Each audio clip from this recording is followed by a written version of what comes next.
Olá, sou Filomeno Moraes, este é o quadro Senso e Dissenso do blog Segundo a Opinião. Intitulei o meu comentário de hoje de A Chegada dos Bárbaros, com ar craseado. Inspirei um pouco em dois famosos literatos do século passado, de obras do século passado, um já falecido e o outro continua vivo e produzindo,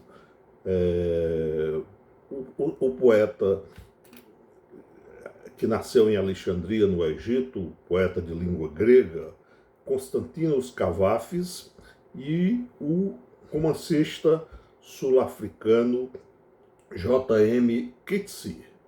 Ambos escreveram fabulosos textos e os a que me refiro neste momento se denominam A Espera dos Bárbaros. Troquei um pouco a terminologia e batizei o meu pequeno comentário em A Chegada dos Bárbaros. O que me levou a pensar assim foram dois fatos, para mim, muito preocupantes, que vieram à luz na semana que se findou.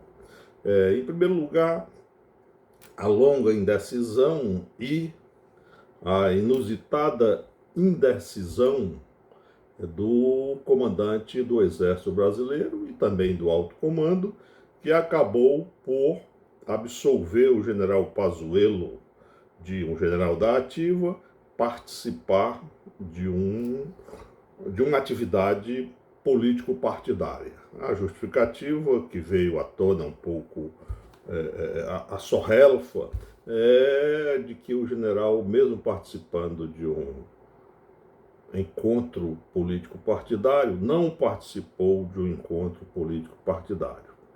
O fato me faz rememorar um pouco um episódio da Guerra Sertaneja de Canudos e o massacre que se lhe seguiu, mas é um episódio da terceira expedição, na qual um coronel que teve que assumir o comando, o coronel Tamarindo, num determinado momento apresentou um provérbio muito comum no Nordeste, qual seja o de que em tempo de murici, cada um cuide de si. A ruína daquela expedição e a morte do próprio coronel demonstraram que aquilo foi a chave para a retirada e a posterior debandada da tropa com a ruína completa naquele momento. A outra situação é tão preocupante, ou mais preocupante ainda, é esta da desordem que começa a acontecer com as polícias militares nos estados.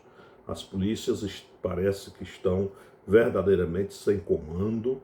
Os governadores parece que têm pouca capacidade de realmente fazer com que os princípios militares da hierarquia e da disciplina sejam a base das organizações militares. Fatos como violência contra manifestantes antibolsonaristas, a prisão de um professor em Goiânia com base na Lei de Segurança Nacional, por portar do seu veículo um adesivo, são realmente muito complicadas e muito difíceis de ser digeridas na plenitude de um Estado de Direito. Sabe-se e repete-se que na terrível reunião que levou em 1968 à edição do AI-5,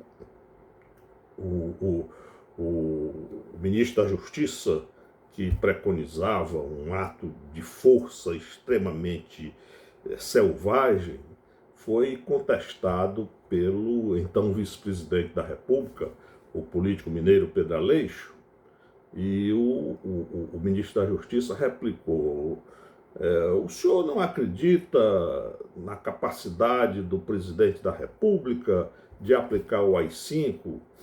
E ele respondeu: na capacidade do presidente eu acredito, o problema é o guarda da esquina aplicando o AI-5. É o que está se vendo neste momento no Brasil.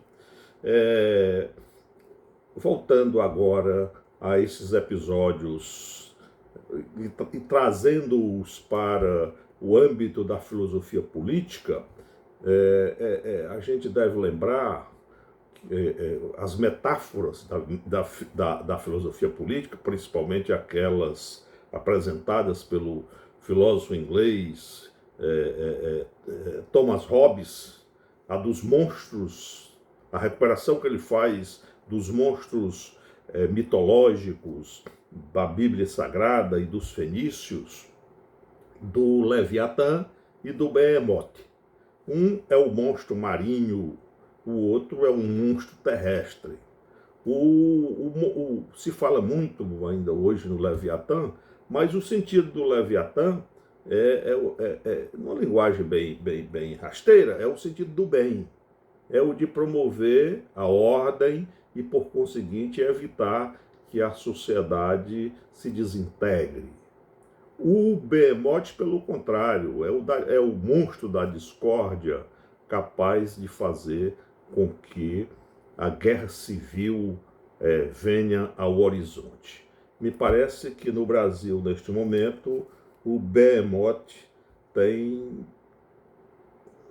adquirido alguns espaços e numa corrida entre os dois monstros, o Behemoth, com esses momentos de anarquia militar, tanto nas forças armadas como nas polícias militares, me parece que a nossa preocupação deve ser esta, de evitar que o Behemoth acabe por, sobretudo no próximo ano, que é um ano de eleição, que é um ano de eleição presidencial, o Behemoth acabe por fazer-se prevalecer.